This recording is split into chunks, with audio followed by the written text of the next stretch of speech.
আমি আপনাদের পায়ে হাত রেখে বলছি, কখনো যদি সন্তানকে মা বাবা বলে বাবা আমার একটা প্রয়োজনীয় একটা ওষুধ এনে দাও, আপনি আপনার রক্ত বিক্রি করে হলো মা বাবার জন্য আপনার সেই ওষুধটা এনে দিতে হবে। আপনি আপনার সব সম্পদ বিক্রি করে দিয়ে হলো আপনি আপনার মা বাবার হুকুম পালন করতে হবে। কেন জানেন? কারণ বাইজিদ বুস্তামি আল্লাহর ওলি হয়েছে মায়ের দোয়ার বরকতে। জোরে বলেন সুবহানাল্লাহ। বাইজিদ বুস্তামি আল্লাহর ওলি হয়েছে মায়ের দোয়ার বরকতে। বাইজিদ বুস্তামিকে যখন ছোট অবস্থায় যুবক ছিলেন তখন মা বলেছিলেন বাবা রাত্র গভীর হয়ে গিয়েছে, মা অসুস্থ অবস্থায় রয়েছে। এই অবস্থায় মা বলতে লাগলো বাবা, এই বাবা আমার জন্য এক গ্লাস পানি নিয়ে আসো। পানির তৃষ্ণা পেয়েছে, এবার অন্ধকার আচ্ছন্ন রাত্র, অনেক রাত্র হয়ে গেছে, কিন্তু সন্তান কোথায় যাবে? ঘরের কাছে কলসির মধ্যে কোনো পানি নাই। বাইজিদ বুস্তামি ছোট একজন যুবক ছেলে, সে যখন গেল পানি আনার জন্য কলসির মধ্যে যাওয়ার পর দেখতে পাইলেন কলসের মধ্যে কোনো পানি নাই। তখন চিন্তা করতে লাগলো হায় হায়, আমার মা তো বলছে পানি আনার জন্য।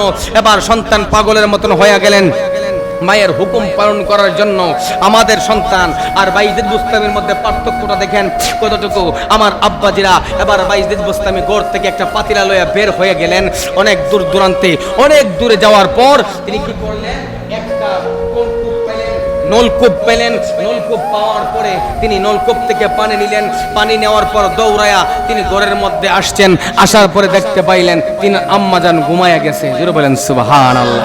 এবার আম্মাজান যখন ঘুমায়া গেছে, এবার বাইজিদ বুস্তামি তিনি চিন্তা করতে লাগলেন হায় রে, এখন যদি আমার আম্মারে ডাক দেই তাহলে আমার আম্মার ঘুম তো ভেঙে যাবে।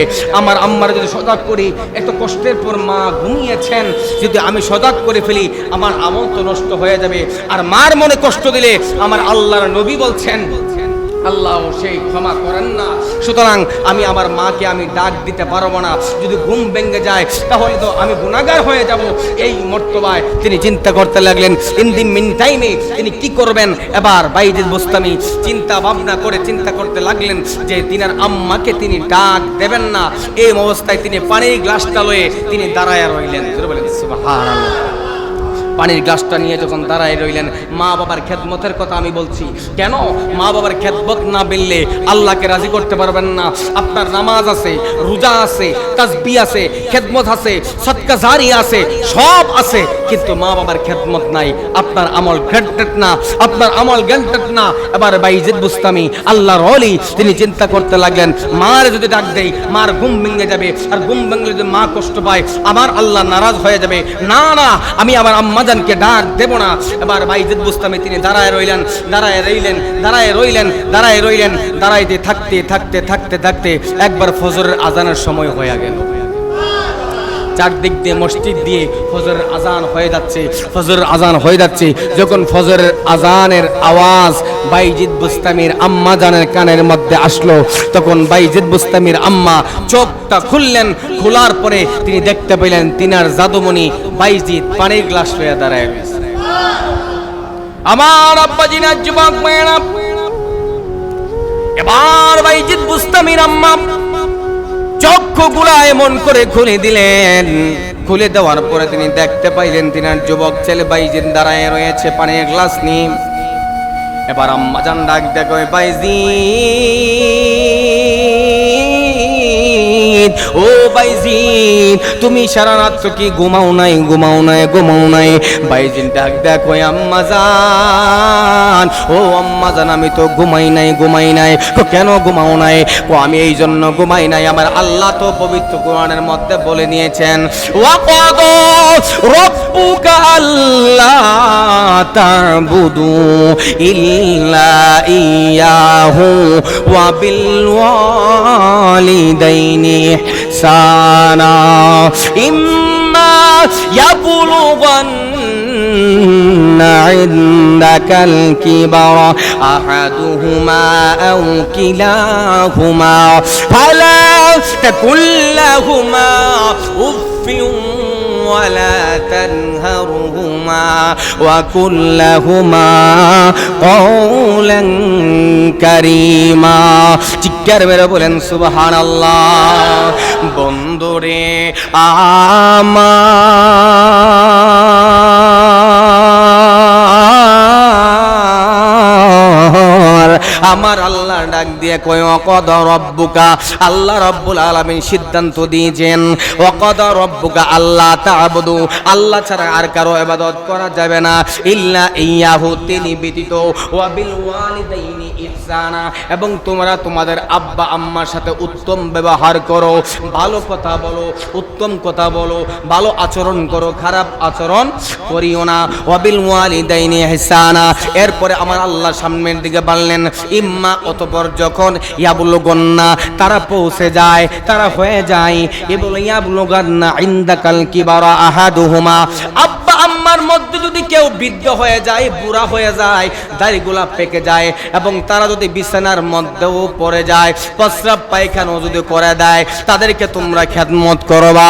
ইম্মা ইয়াবলুগান্না ইনদাকাল কিবারা আহাদুহুমা আও কিলাহুমা, আব্বা আম্মার মধ্যে যদি কেউ একজন অসুস্থ হয়ে যায়, বিছানার পড়ে যায়, আও কিলাহুমা, অতঃপর তারা উভয়জন আব্বা এবং আম্মা দুইজন যদি অসুস্থ হয়ে যায়, আও কিলাহুমা ফালা তাকুল্লাহুমা, তোমরা বলিও না, বলিও না, বলিও না, উফফিন ওয়ালা তানহারহুমা, তোমরা উফ শব্দটা মা বাবার সাথে কাজ করিও না, বলিও না, উচ্চারণ করিও না। এই যুবক, আমার আল্লাহ বলেন মা বাবার সাথে খারাপ আচরণ করা যাবে না, উচ্চ গলায় কথা বলা যাবে না, রাফ ইউজ করা যাবে না, জবান খারাপ করা যাবে না, ভালো কথা বলতে হবে, সুন্দর কথা বলতে হবে, আব্বা আম্মার সাথে সুন্দর আচরণ করতে হবে। আমার আল্লাহ রাব্বুল আলামিনের এই আয়াত যখন নাজিল হয়ে গেল, হয়ে যাওয়ার পর বাইজিদ বুস্তামির কথাটা মনে হয়ে গেল। এবার বাইজিদ বুস্তামি ডাক দিয়ে কই আম্মা, ও আম্মা জান, ও মায়ার আম্মা জান, আমি আল্লাহ রাব্বুল আলামিনের কোরআনের মধ্যে হুকুম আসছে মায়ের সেবা করার জন্য। ও আম্মা জান, আপনি যখন আমাকে অর্ডার করলেন পানি আনার জন্য, কলসের মধ্যে দেখলাম কলসির মধ্যে কোনো পানি নাই। ও মা, আমি ঘর থেকে বের হইয়া অনেক দূরের মধ্যে যাইলাম, অনেক দূরে যাওয়ার পর একটা নলকূপ থেকে আপনার জন্য পানি নিয়ে আসতে লাগলাম। আনতে আনতে যখন একটু দেরি হয়ে গেল, আইসা দেখলাম আপনি ঘুমায়া গেছেন গো আম্মা। ও আম্মা, আপনি যখন ঘুমায়া গেলেন, আমি চিন্তা করলাম যদি আপনাকে আমি ডাক দেই তাহলে আপনার ঘুমটা আম্মা ভেঙে যাবে, আর আপনার ঘুমটা ভেঙে গেলে আপনি কষ্ট পাবেন, আর আপনি কষ্ট পাইলে আমার আল্লাহ আমার প্রতি নারাজ হয়ে যাবে। আল্লাহু আকবার, আমার আল্লাহ আমার প্রতি নারাজ হয়ে যাবে। এবার বাইজিদ বুস্তামি ডাক দিয়া কয় আম্মা, ও আম্মা গো, ও মায়ার আম্মা, আপনার কষ্ট দিতে চাই নাই, আপনার কষ্ট দিতে চাই নাই, এই জন্য আমি আপনাকে ডাক দেই নাই। কো বাবা, তুমি কি সারা রাত্র কি দাঁড়ায় রইছনি? কো আম্মা, আমি সারা রাত্র দাঁড়ায় রইছি। এবার আম্মা জান ডাক দেয়া কই বাইজিদ, ও বাইজিদ, তুমি একটা কাজ করতে পারতা, পানিটা টেবিলের উপর রেখে তুমি তো ঘুমায়া যাইতে পারতা। বাইজিদ ডাক দেয়া কই আম্মা, আল্লাহু আকবার, ও আম্মা, রাত্র যখন ঘুম ভেঙে যাবে আপনার যদি ঘুম ভেঙে যায়, আর আমি বাইজিদ যদি ঘুমায়া থাকি, আর আপনি যদি বলেন বাবা আমারে পানি দাও, আর এই অবস্থায় যদি আমি পানি না দিতে পারি, আপনি পানি চাইলেন কিন্তু আমি দিতে পারলাম না, তাইলে আমি তো আল্লাহর কাছে কাঠগড়াই ধরা খায়া যাইব, কারণ আমার আম্মার হুকুম আমি পালন করতে পারছি না। আমি ঘুমায়া রইলাম, আমার আম্মা পানির জন্য ছটফট করবে, তা হতে পারে না। আমি চিন্তা করতে লাগলেন আম্মা, আপনি যখন হঠাৎ করে ঘুম ভেঙে যাবে, পানিটা আপনি চাইবেন, চাওয়া মাত্রই আমি আপনার পানিটা আপনার হাতে দেব, আপনি খাইবেন। তৃষ্ণার্ত অবস্থায় আপনি ঘুমিয়ে গেছেন, এই জন্য আমি দাঁড়ায় রয়েছি কোন সময় জানে আপনি পানিটা চাইবেন, এই জন্য আমি ঘুমাই নাই, পানিটা রাখি নাই। চাইলেই তো আমি পানিটা রাখতে পারতাম, আপনি উঠলেও তো খাইতে পারতেন, কিন্তু আম্মা রাখি নাই। কারণ হইল আপনি হঠাৎ করে ঘুম ভেঙে যাওয়ার পর যদি পানিটা চান, তাহলে আমি কেমন করে দেব, আমি তো ঘুমাইয়া থাকবো। এবার মা জননী চোখের পানিগুলো জারজার করে ছাইরা দিয়া আমার আল্লাহর দরবারে দুইটা হাত তুলিয়া ফরিয়াদ করলেন, আল্লাহ, ও মায়ার আল্লাহ, ও দয়ার আল্লাহ, ও মায়ার আল্লাহ, আমার বাইজিদ আমারে সন্তুষ্ট করেছে, আমার বাইজিদ আমারে অনেক ভালোবাসে। ও আল্লাহ, আমার মার দোয়াটা কবুল কইরা নিয়া আমার বাইজিদ রে আপনি জগৎ বিখ্যাত একজন আল্লাহর